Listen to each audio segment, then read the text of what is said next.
Olha só quem chegou, parece que não vinha mais, né? O Fala Cinéfilo de número 5, exatamente. Pra quem não sabe o que é o Fala Cinéfilo, é uma edição que eu respondo as perguntas de vocês, tanto aqui no vídeo, você pode fazer essa, né, deixar o seu questionamento, como também eu vou lá na aba comunidade e faço um post dizendo assim, vou gravar um Fala Cinéfilo aqui e tal. Chegue mais, né? Faça aqui suas perguntas. Semana que vem eu vou fazer perguntas, fazer respostas bem especiais relacionadas ao momento de vida que eu tô passando, então corre lá na aba de comunidade e deixa a sua pergunta no postzinho que eu deixei lá.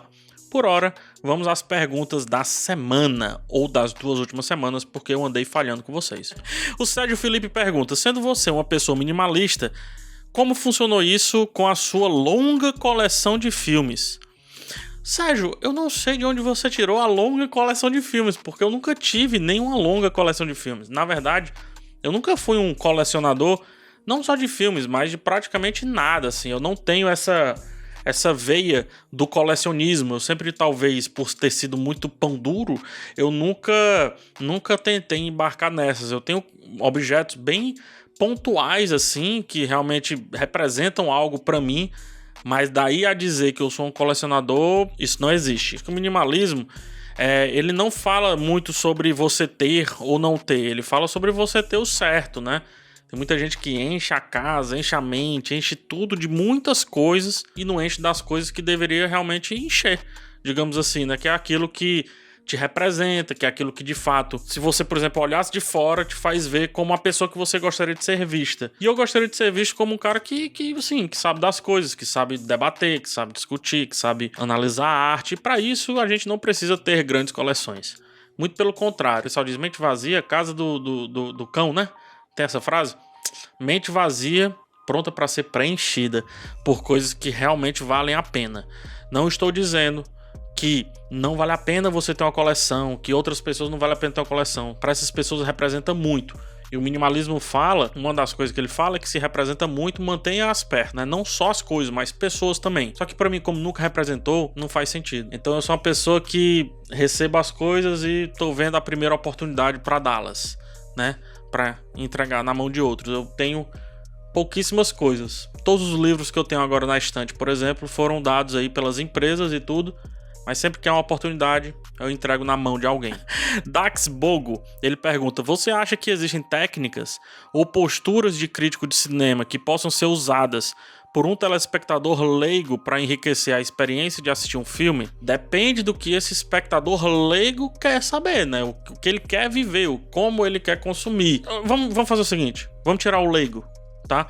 Porque eu acho que a arte não lida com esse lance do leigo e o sábio, e o ciente daquilo ali. Eu acho que não cabe muito, não. Todo mundo, absolutamente todo mundo, sabendo técnicas de pintura ou não, pode olhar para um quadro e descrever um sentimento.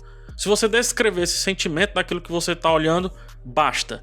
É óbvio que quanto mais você vai consumindo, quanto mais você vai recebendo, quanto mais você vai vivendo, você vai criando o que eu chamo de massa crítica, né? Você vai criando uma massa que aí você vai fazendo muitas ligações. E às vezes essas ligações precisam de algum método para você não ter uma opinião senso comum, para você não ter uma argumentação fajuta daquilo dali que você está sentindo, né? Logo, se a pessoa quiser entrar em argumentações, ter opinião, transferir esse conhecimento que ela adquiriu, essa visão que ela adquiriu para outras pessoas, aí eu acredito que sim, a crítica pode ajudar bastante, mais do que a crítica. Conhecimento de semiótica e imagética podem ajudar muito essa pessoa, não só a filmes, tá? Mas, por exemplo, pode ajudar muito essa pessoa no Enem. A pessoa tá vendo o filme ali por ver, mas se ela começar a pensar a imagem daquilo dali, a semiótica daquilo dali, essa pessoa pode chegar no Enem, que tem aquelas imagenzinhas, né? Relaciona essa imagem e tal, e crescer bastante, cara. Fazer uma prova, muitas vezes assim, pela sacada, em vez de ter vivido de fato certas coisas, como o menino lá do Quem Quer Ser um Milionário, né? De pronto, eu sei que você quer que eu seja um pouco mais pragmático. Eu acho que sentar e assistir as coisas sem se perguntar alguns porquês, caso você queira entender aquilo para além da primeira camada, eu acho que é um crime, assim. Você tem que se perguntar, por que que ele tá colocando essa câmera assim? Por que que esse ator tá fazendo isso? Por que que o texto quis inverter a história dessa maneira? A resposta, ela não é certa, ela nunca vai ser certa, porque a arte ela ressoa para cada pessoa de uma maneira diferente. O pensar sobre isso, esse sim é o processo crítico que vale a pena. O pensar sobre, o organizar suas ideias a respeito de, é aí que mora o ouro da situação, tá? É aí que mora isso talvez que você esteja perguntando. O The Kamikaze, ele pergunta que por que eu não coloco o nome Fala Cinéfilo no título. Kamikaze é uma questão de técnica mesmo, de atrair o clique. Tem muita gente que vê o quadro, né, no YouTube, vê que aquele assunto pertence a um quadro e não clica. Então eu prefiro fazer um pouco desse clickbait do bem, chamando para um assunto que eu respondo dentro do vídeo, fazendo a pessoa clicar e dando a chance para os 15 segundos iniciais, os 2 minutos iniciais, quer que seja, façam a pessoa se convencer a ver o vídeo em si, pelo meu conteúdo e não pelo que ela acharia que teria naquele vídeo, entendeu? Então é por acreditar no conteúdo que eu não tagueio tanto ele assim. Mesmo assim, na vitrine do vídeo tem lá o título e, se eu não me engano, ele tá numa playlist. Salvo engano, ele tá numa playlist. Gabriel Groski, ele pergunta: qual é o tabu de falar sobre torrent? Algum freio moral? Gabriel, cara, não tem nenhum tabu e também nenhum freio moral. Chama-se legislação. É crime falar sobre torrent, a pirataria como um todo, né? O torrent em si, ele não é crime, porque o torrent você pode colocar filmes, músicas que estão sob domínio público, livros que estão sob domínio público. Torrent é uma técnica, ou melhor, um método de baixar, né, as coisas via internet. Então é como se fosse um download. Porém, a pirataria, meu querido, é crime. Então, é por isso que eu não falo sobre. É muito simples. O Kevin, e ele pergunta: alguma vez na história do cinema já conseguiram fazer um filme perfeito ou quase? Poxa, Kevin, não existe filme perfeito, cara. E ao mesmo tempo, todos os filmes são perfeitos aos olhos daquele que o ama. Cara, essa resposta é chata, mas é pra gente discutir o belo. Caralho. Passou um carro aqui, meu irmão. O pessoal gosta de fazer zoada. Essa pergunta é muito boa pra gente discutir o belo, tá? Não o belo cantor, mas a beleza. O que é a beleza? Existe a beleza perfeita? Existe o padrão perfeito? Porque se você disser sim, o Hitler vai gostar muito de você. Mas a questão não é essa. A questão é que, assim, cara, não existe, tá? O belo, ele é pra cada uma pessoa. Por mais que existam ali algumas métricas mais aceitas pra, por exemplo, um olho virgem receber aquilo dali de uma maneira um pouco mais agradável, é quando essas técnicas são quebradas que surge as grandes coisas. Vamos dar um exemplo, proporção áurea, né? Eu tô bem ao centro aqui da imagem, coloco o microfone um pouquinho do lado de cá para que você mantenha a atenção em mim. Esse terço aqui é um dos terços principais do filme, então quando eu quero chamar a atenção, eu venho aqui para ele e por aí vai, né? A proporção áurea, quando ela é quebrada, ela funciona também. Imagine que tá tudo escuro aqui e eu aparecesse apenas aqui no cantinho. Eu também iria chamar atenção, e iria chamar atenção com uma certa estranheza. É belo eu aparecer um vídeo só aqui no cantinho? Muitos diriam que não. Se isso tiver anexo a uma narrativa, eu vou dizer que não só é belo, como é genial, como é perfeito, como é brilhante. Não existe tão certo e tão errado assim, sabe? O objetivo, ele não pertence às coisas bonitas da vida. O objetivo dentro da arte, a meu ver, atrapalha muito a arte. Quando tentam objetivar, no sentido de tornar objetivo qualquer coisa artística, é como você pegar algo e transformar naquilo que eu falo tanto, transformar em algo de plástico. Os filmes de algoritmo, por exemplo, alguns filmes de herói também são de plástico, esteticamente de plástico, parecem uns bonecos assim, mas também é de plástico mesmo, sabe? De plástico porque o plástico, cara, é uma formulazinha perfeita que vai sair aquele treco. E até ele, o plástico, consegue ser moldado. Então, quando o filme não consegue moldar isso e criar uma forma especial para aquilo que está sendo contado, aí, cara, realmente é quando a perfeição mostra que talvez mais atrapalhe do que ajude. O Davi Oliveira, ele tá inscrito aqui há 2 anos. Obrigado, viu, Davi? E pergunta: qual é o intuito da violência nos filmes do Quentin Tarantino? Poxa, essa pergunta é muito legal. Davi, e todos os outros, né? Todos os diretores vão ter um assunto que gostam de tratar dentre os assuntos que eles querem abordar naquele filme. Eu tenho muita certeza em afirmar que se o Quentin Tarantino falar sobre a minha vida, ele vai conseguir colocar a violência em algum momento, porque a obra dele não é necessariamente sobre a minha vida, mas em como ele enxerga a minha vida ou a vida de uma pessoa. Então ele vai pegar uma coisa que aconteceu em um momento específico da minha vida e vai extrapolar a violência daquilo dali. Então é por isso que dentro do coração dele tem muito essa questão de analisar a vingança, de analisar a violência na sociedade, a banalização da violência, por aí vai. E isso, obviamente, vai escrito nos filmes dele. Por que vai escrito no filme dele? Porque ele é isso, porque ele pensa sobre isso. Vamos a um exemplo do James Gunn. James Gunn, ele sai ali de Guardiões da Galáxia e vai lá no Esquadrão Suicida. Sabe o que ele faz nos 2 filmes? Discute paternidade. Sutilmente, na segunda, terceira camada ali, mas discute paternidade. Porque, com certeza, o James Gunn tem alguma coisa ali, paternal ali, pra ser resolvido na vida dele.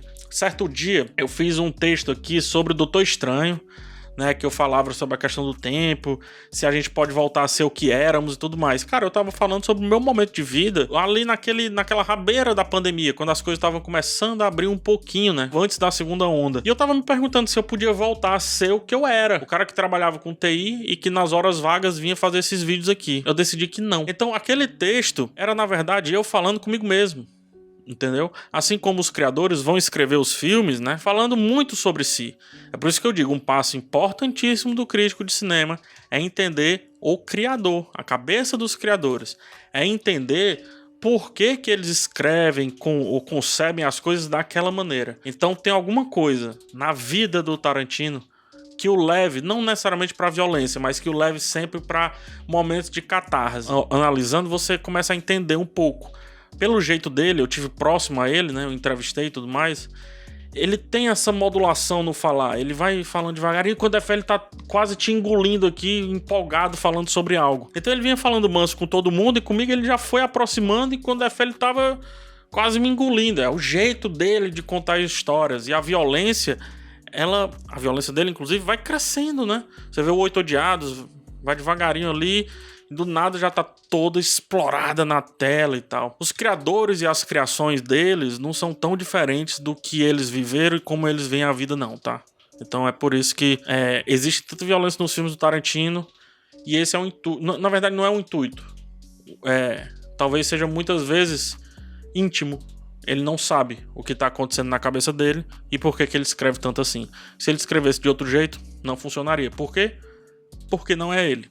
Porque simplesmente não é ele. O Gustavo Campos Rezende pergunta: PH, pode-se dizer que ao se tornar um crítico profissional perdeu-se grande parte da graça de consumir algum entretenimento audiovisual? Muito pelo contrário, Gustavo. Cara, eu vivo disso. Essa é a minha vida. Eu tenho que ter muito cuidado pra não chorar aqui. O PHzinho lá de 10, 11 anos de idade que ficava consumindo filmes... Séries não tanto, mas ficava consumindo filmes e desenhos e quadrinhos, né? A torta e a direita, assim, com aquilo ali servindo como irmão pra mim. Irmãos, irmãs, seja como for pra mim, porque eu sou filho único. Esse cara jamais saberia, jamais existiria a possibilidade na cabeça dele de que ele poderia trabalhar com isso. Quando eu já era um pouco mais velhinho, assim, tinha meus 16, 17... Eu ganhei a assinatura da revista 7. Olha, ganhar a assinatura de uma revista, eu não sei se era equivalente a ganhar um celular novo, mas é por aí, tá? Mas assim, ganhar a assinatura de uma revista era muito. E eu via lá aqueles nomes, né? Por exemplo, a Isabela Boscov, um desses nomes. E jamais passava na minha cabeça que eu poderia ser algo parecido com aquilo dali. Então quando você pergunta se perde a graça, cara, ganhou a graça pro resto da minha vida. Eu vou ter a honra de assistir qualquer filme, qualquer série, ler qualquer livro, ver um programa de TV e vir aqui falar sobre. Não necessariamente aqui, porque eu não sei quanto que vai durar, mas num podcast, numa rádio, num portal, seja onde for, cara. Eu vou ter a honra de falar sobre. E eu vou ter mais do que a honra. E aí eu mudo a palavra. Eu vou ter a glória de ter pessoas me ouvindo falar sobre. Caramba, bicho. Sabe aquele momento do Hamilton, do musical Hamilton, que diz assim, deem pra esse homem um púlpito, né? Quando ele tá falando sobre as coisas que ele ama. Eu estive falando sobre as coisas que eu amo desde sempre, cara. Meus amigos são testemunha. Vou trazer aqui o Dimitri. Dimitri, comenta aqui, por favor. Qualquer dia eu trago pra gente conversar sobre como era na época do colégio. A gente falava sobre as paradas tudo, bicho. Cavaleiro Zodíaco, sabe? A gente vivia essas paradas. O Mário, grande amigo meu. Que Mário? Mário Pinheiro, grande amigo meu. Me apresentou, inclusive, muitos filmes, muitas séries também. Muito CD de heavy metal e tal. Cara, a gente só falava disso, cara. Eu ia dormir na casa dele, né? De novo, filho único, então a gente ia alugando as casas dos amigos. Eu ia dormir na casa dele, cara, só tinha 3 assuntos. É futebol, FIFA, mais precisamente. FIFA não, na época Winning Eleven, filme e música, assim. Música não, heavy metal. Eu sempre fui isso, assim. Eu nunca fui só isso, mas eu sempre fui isso. Mas agora, e quem viu minha postagem lá no Instagram vai ficar mais claro, mas agora eu sou só isso. Que honra, brother. Que honra. Todo filme pra mim é uma peça de trabalho e ao mesmo tempo sou eu com a minha maior certeza, sabe? Sou eu com a minha plenitude, sou eu por completo. E depois eu venho aqui, abro essa câmera aqui do celular e falo com vocês, cara. E vocês ouvem, vocês comentam. Como que isso é perder grande parte da graça de consumir algum entretenimento audiovisual? Essa é a maior das graças de consumir algum entretenimento audiovisual, cara. Essa é a maior delas. E muito obrigado por ficar aqui comigo. Muito obrigado. Até o próximo Fala Cinéfilo. Obrigado por chegar até o final. Verifique se você está inscrito. Peço também um like para ajudar na divulgação e finalmente uma olhada no botão de Seja Membro. Lá tem 2 planos com preços bem baixos, mas que influenciam bastante para que eu continue esse trabalho. Um forte abraço em vocês, até o próximo vídeo e tchau.